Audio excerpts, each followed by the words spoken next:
Hello, welcome to another edition of In the CrossHairs. Another fun one, I think. We're going to start things off here with the NFL. A guy that you're going to hear a lot from this coming season, whether it's on the field when they mic those for all the smack he'll be talking, or off the field when he does interviews and happens to run into the media during his normal process of the week in Washington.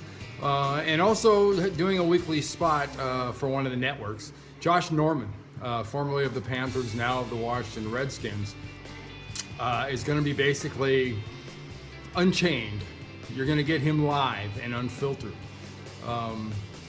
Not usually a great thing to have rules for 52 guys on your team, and one guy gets to do and say pretty much what he wants when it comes to the media. But Jay Gruden, good luck. You'll probably need it. Another guy I wanted to talk about was the guys in the PED situation with the NFL. All the things about the Al Jazeera. A couple of them today are going to be giving an interview to the NFL. The NFL has made a statement that they'll determine what's acceptable as far as what their degree of cooperation. Smells a little like a witch hunt.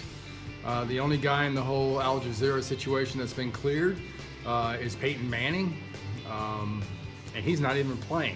So he probably had the least to lose and was cleared automatically. So, cooperate and hope for the best. I don't like your chances, all right?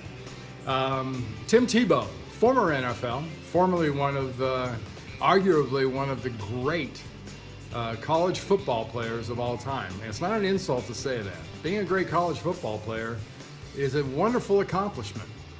Not everyone gets to play in the NFL. The NFL is adults. College football is not.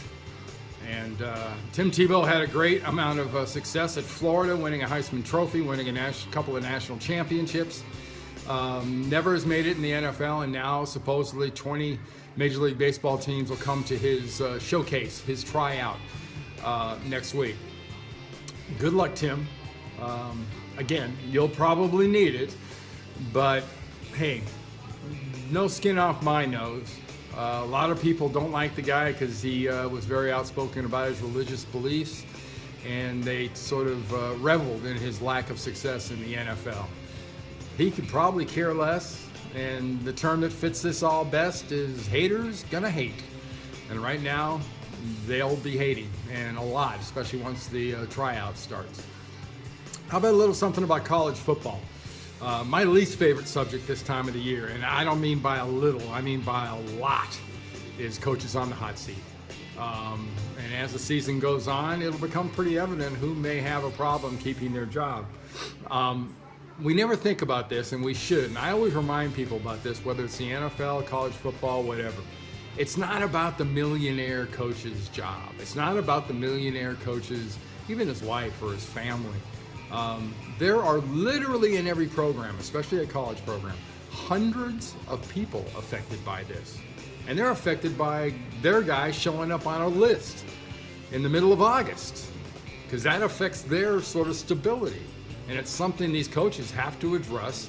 I know you have to be a professional, you have to be used to it. Just never really have quite gotten used to the trickle-down effect when it comes to that kind of talk. Major League Baseball, I've talked a lot about the American League East and the National League West. Well, both those races are now at 2 games. Toronto is up on Boston and Baltimore in the East, and the Dodgers are up by 2 on the San Francisco Giants. Really? I mean, I think the Dodgers have like 7 pitchers on the DL. I'm surprised they haven't brought Sandy Koufax back. It's been a pretty wild year, but right now they got a 2-game lead, and that's with 37 games to go.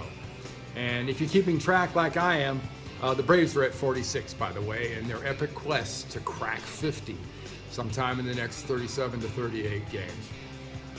Let's go right now to Cal and Hawaii on the college football side. They're going to kick off the season, but they're going to do it in Sydney.